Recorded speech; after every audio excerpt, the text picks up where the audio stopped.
Indépendance, cha-cha, tozumiye. Okipwanza, cha-cha, tubakidi. Au table ronde, cha-cha, bagagné. Onipanda, cha-cha, tozumiye. Indépendance, cha-cha, tozumiye. Okipwanza, cha-cha, tubakidi. Au table ronde, cha-cha, bagagné. Onipanda, cha-cha, tozumiye. Asoreko. Bonjour. Lorsqu'on voyage, on apprend, on rencontre, on partage. Et je viens ici dans ce bureau de cette commune ici rencontrer le premier Congolais, cancelleur, membre du conseil de la commune, si je peux ainsi dire, de cette commune de Dublin. Il s'agit de M. Edmond Lukusa, un ancien membre de l'UDPS. Je vais parler avec lui, je vais partager peut-être s'il a du temps, parce que son temps est tellement très chronométré, mais je me suis dit que comme je suis resté quelques jours ici à côté de là où il travaille, ce serait rater un peu une cible si je ne parviens pas à parler avec lui.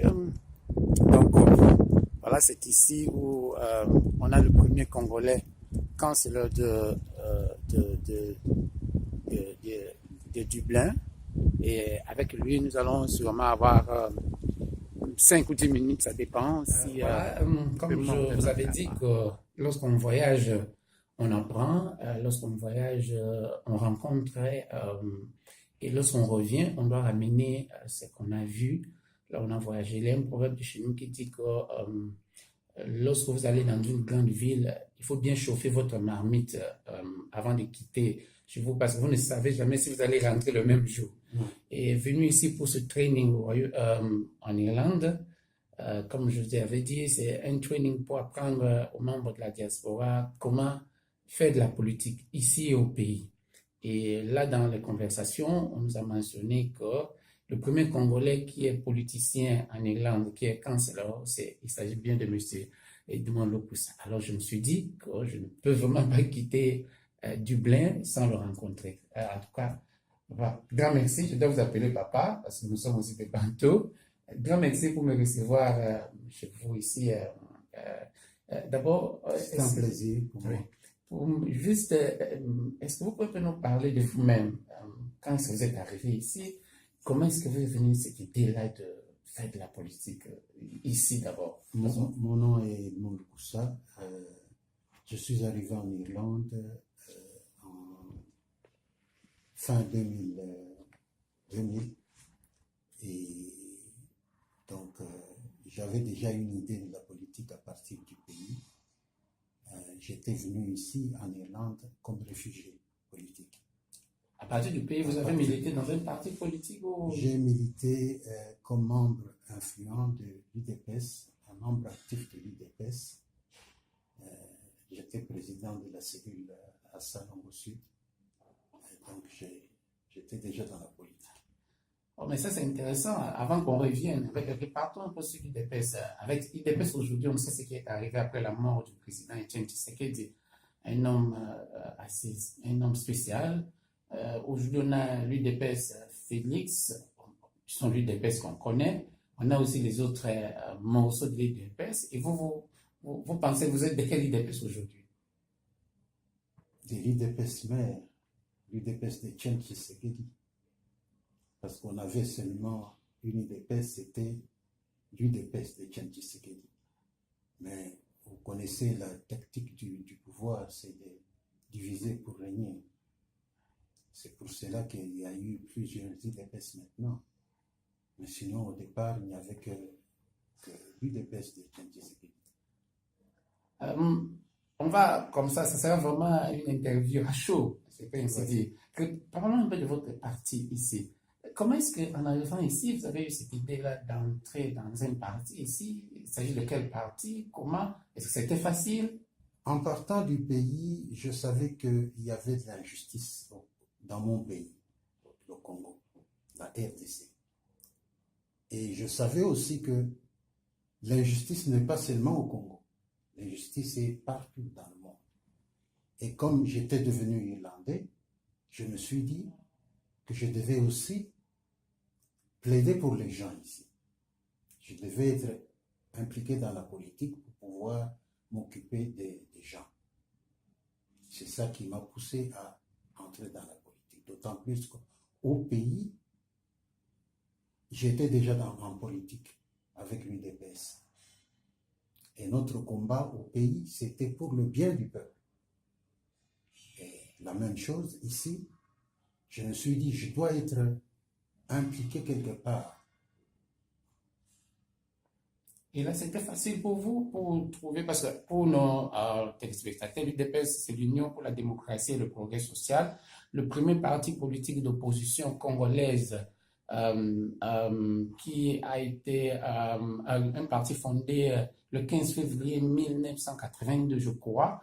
À l'époque, on avait la grande dictature de Mobutu avec son impère parti-État. Tous nous étions des enfants, mais on connaissait ce parti-là. Et en venant ici, vous avez rejoint quel parti?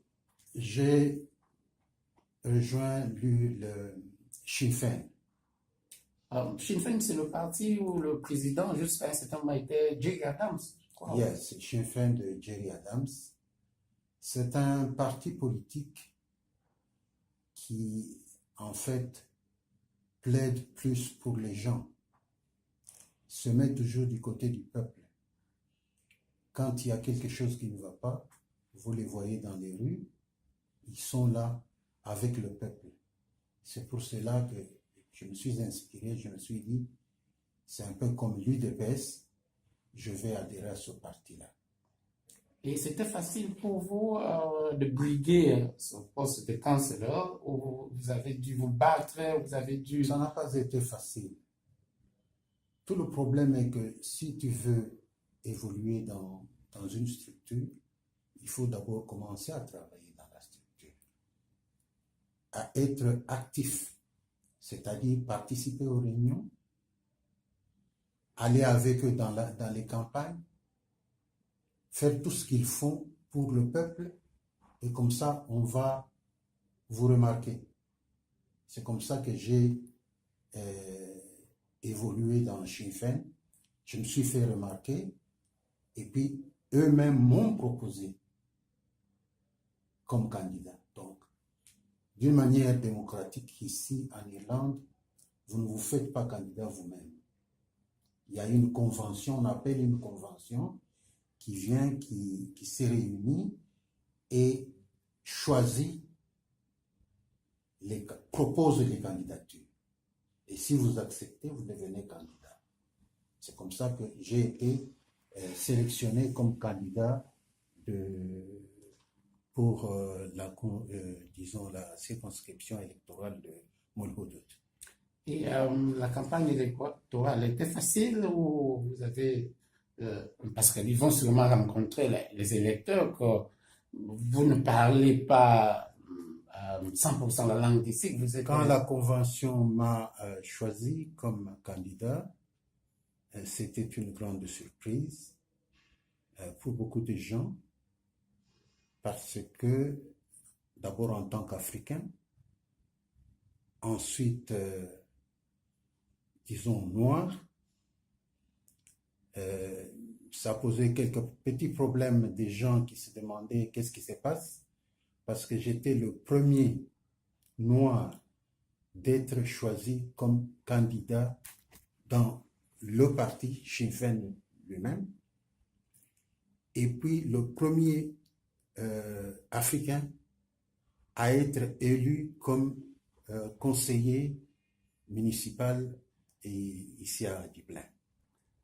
Et le travail que vous faites, c'est facile, ou c'est un travail qui vous...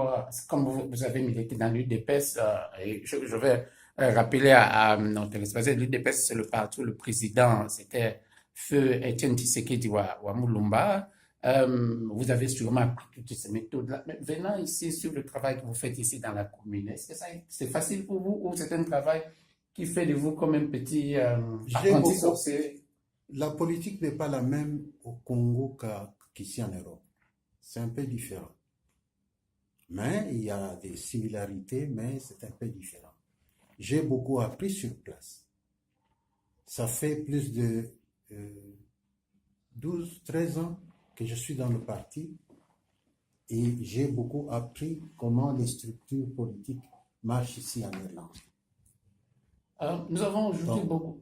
Oui. c'est comme ça que maintenant je suis plus ou moins rodé pour connaître exactement ce qu'il faut faire. Nous avons aujourd'hui beaucoup de jeunes gens de notre génération, ceux qui ont la quarantaine, la cinquantaine, la trentaine, qui beaucoup sautent sur l'opportunité pour faire de la politique au pays, parfois en oubliant ici. Quel est le conseil que nous pouvons bénéficier de votre part pour ceux qui veulent se lancer dans... J'ai toujours encouragé les nouveaux riches, comme on les appelle, disons les étrangers, d'être impliqués dans la politique. Nous avons des familles ici, nous avons des communautés qui viennent d'ailleurs. Si vous n'êtes pas impliqué, comment est-ce que vous allez vous défendre? Comment est-ce que vous allez défendre vos droits? C'est pour cela que j'ai toujours demandé, surtout aux jeunes, de s'impliquer, de faire partie pour pouvoir défendre leurs droits.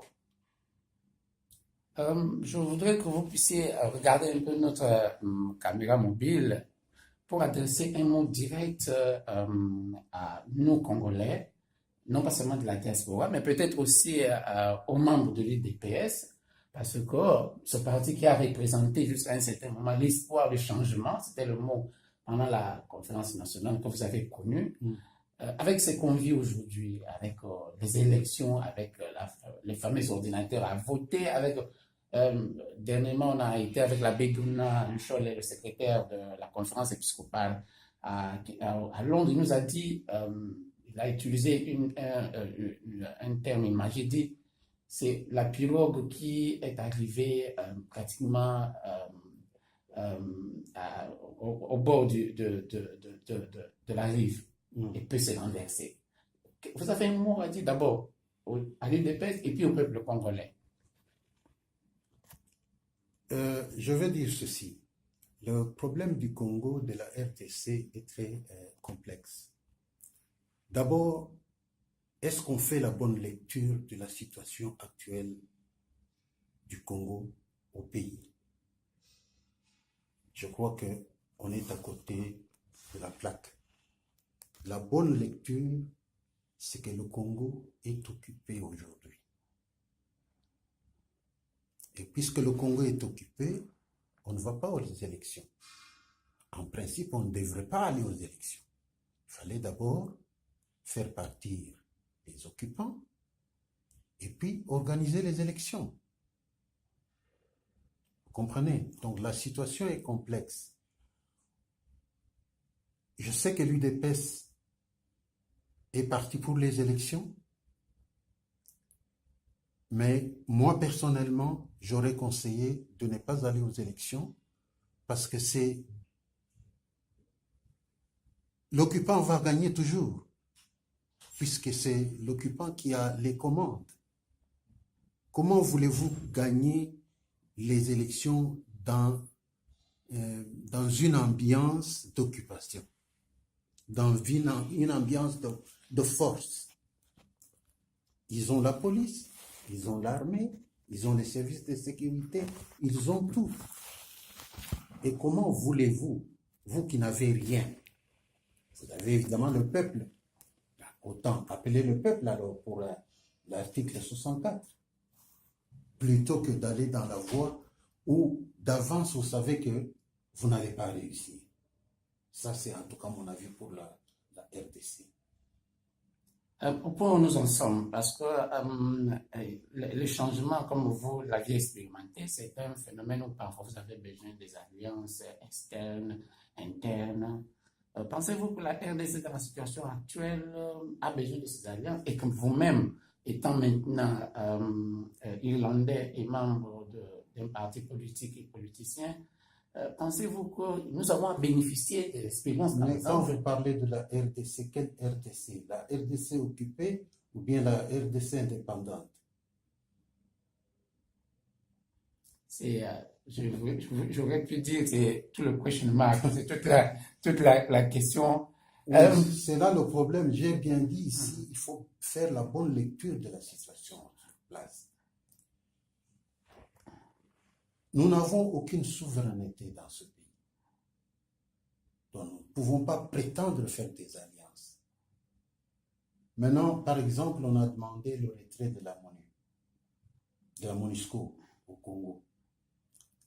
Est-ce qu'il y a la sécurité au Congo? Il n'y a pas de sécurité. Mais qui a demandé le retrait de la MONUSCO? C'est la RDC. La RDC a demandé que la MONUSCO se retire. Mais c'est quelle RDC? Moi, je voudrais bien qu'il y ait la RDC indépendante, souveraine, qui va prendre des décisions allant dans le sens du peuple. Et ça, il n'y en a pas.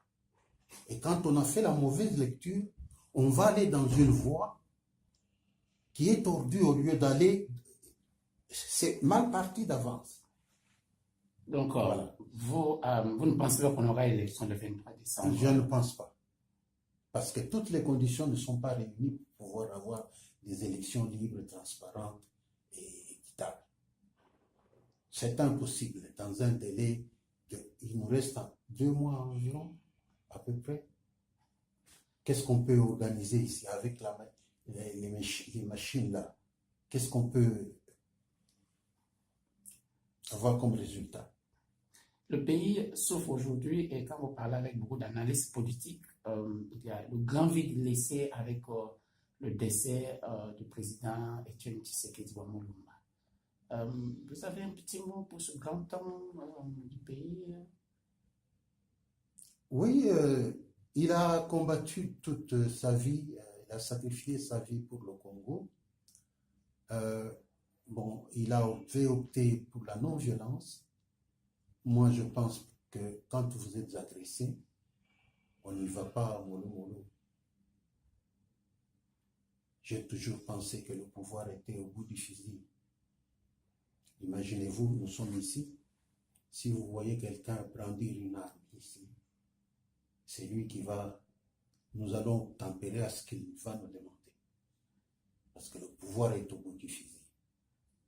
Et puis quand vous êtes agressé, c'est la violence. Vous ne pouvez pas répondre avec le dialogue. Quand un voisin vient chez vous armé, il veut vous exterminer, vous n'allez pas demander au voisin d'entrer en dialogue. En parcourant la ville les 2 jours passés ici, je me suis rendu compte de la lutte de l'indépendance de l'Irlande qui a pris son indépendance par rapport aux Anglais ou au Royaume-Uni.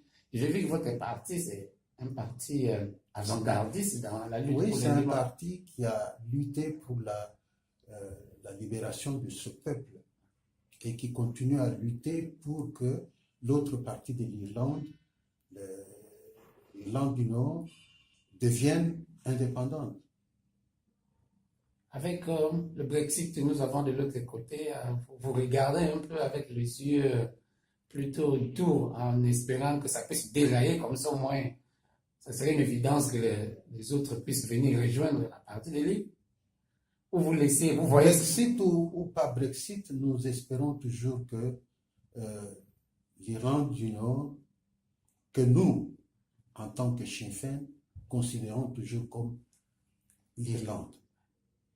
Soit dit en passant, le Sinn Féin est le seul parti qui est aussi en Irlande du Nord et en Irlande du Sud. Nous sommes là, ici. Et avec un seul président, les mêmes structures, le même parti politique.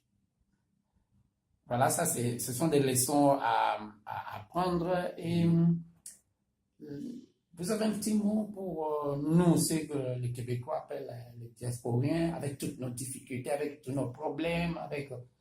Le petit mot, c'est un mot de regret que je voudrais formuler ici, c'est-à-dire que j'ai constaté que la diaspora en général ne s'implique pas dans les institutions des pays où elle se situe, quoi.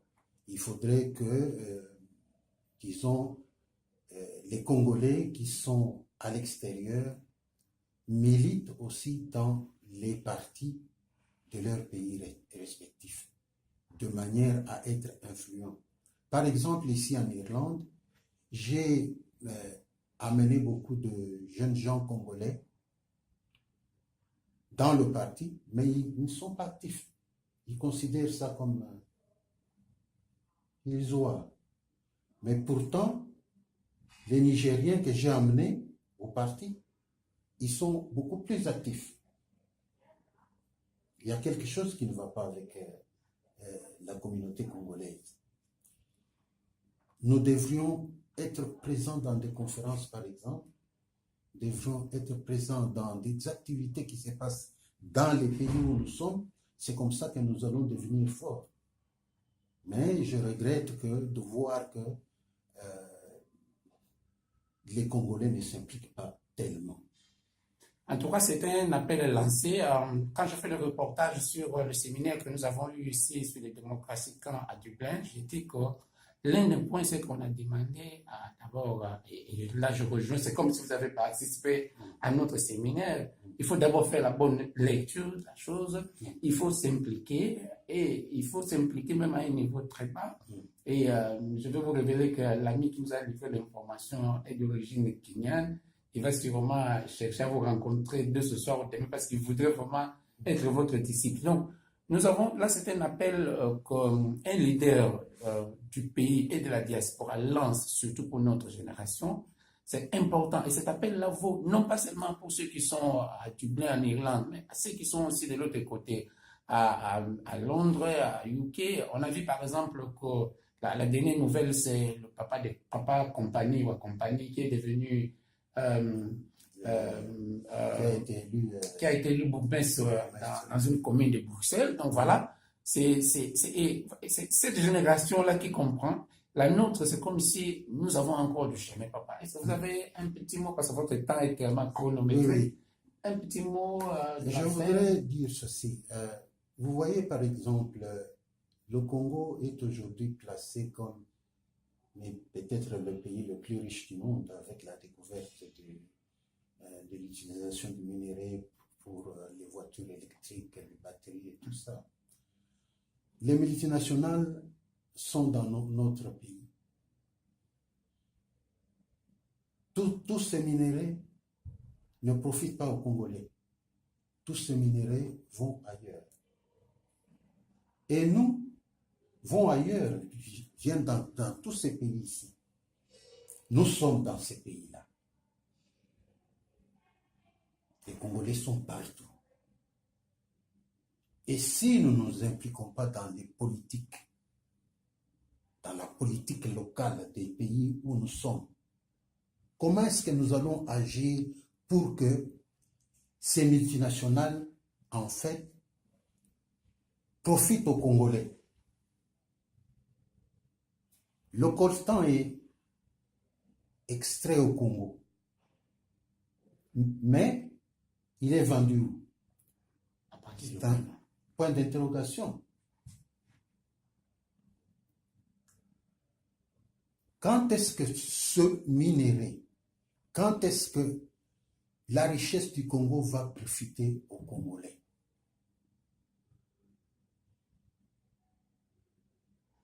Nous devons donc agir de manière à ce que nous ayons les rênes de pouvoir de notre pays, de manière à ce que nous ayons la souveraineté de notre pays.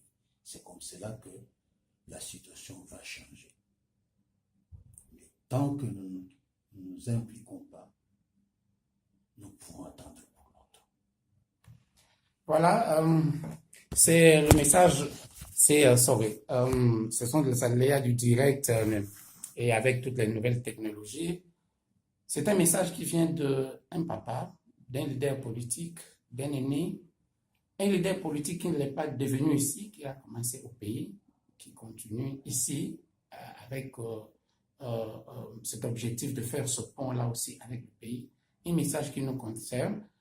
Pour moi, en tout cas, grand merci pour m'avoir reçu ici chez vous au bureau. Et ce message, je vais le faire passer. Et comme je vous ai dit, de ce que nous avons apprécié dans ce séminaire. Vous m'avez pris de court. Voilà. La prochaine fois, peut-être que vous devriez m'annoncer un peu avant. Pas de problème pour ça. On arrange le temps. Mais... Ouais. Et nous avons, ce que nous avons apprécié aussi, c'est que quand nous allons organiser des petites choses à Londres, de l'autre côté, on va tout faire pour vous inviter. Parce qu'on a besoin d'être vos disciples. Voilà. Merci. Okay. Nous avons terminé cette interview avec M. Edmond Lukusa. Je crois que vous allez l'apprécier. Et M. Edmond Lukusa nous a révélé une chose. Il a créé une organisation ici qui s'appelle Congo Awareness Group. Parce qu'il faut parler du Congo. Et comme vous allez voir, je vais aller visiter la tombe, par exemple, de Roger Casseman, qui était le consul britannique au Congo, qui a révélé les atrocités du roi Léopold II. Et c'est important que nous puissions parler du Congo. Parce que votre propre marmite, si vous ne mettez pas du sel dedans, il ne faut pas espérer qu'une autre personne va venir pour y mettre du sel. Grand merci pour vous qui nous avez suivis. Grand merci à M. Edmond Lukusa. Je crois que c'est une histoire qui doit nous inspirer, ou plus une histoire qui doit nous aspirer. Parce que nous devons, et c'est ça un peu peut-être le grand problème de notre génération, souvent nous voulons souvent inventer la roue. La roue déjà là, nous avons des aînés, comme je le dis souvent, nous ne sommes ni orphelins, ni veufs, ni veuves. Une histoire riche, l'histoire du Congo, trop de personnages, trop d'épisodes, et c'est à nous de l'utiliser, c'est à nous de raconter cette histoire-là du Congo pour l'avenir du Congo, notamment pour nos enfants. Donc c'était Norbert Mbumputu pour Etc. TV à partir de Dublin, où nous avons eu une intéressante interview avec Monsieur Edmond Lukusa, qui est le premier et le seul Congolais cancelleur dans la ville de Dublin, en Irlande. Bye bye. Oh Africa, Africa, Africa, oh liberté. Africa. Kokata koni basi, soki na kati kote kapasi. Nampasi oyo ya boye, ngai na bana mawa nakokate mama. Africa, Africa, oh liberté. Mama Africa, Africa, Africa, oh liberté. Basusu oyo naponaka, bawela bokonzi pena bavwatiri bavoti tango ekomaka, ngai nakomi moto pona bango.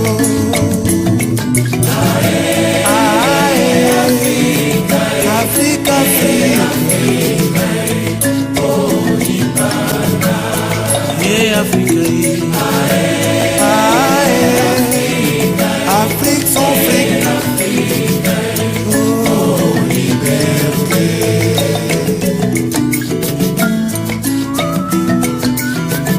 Un vieil homme toujours jeune m'a dit un jour: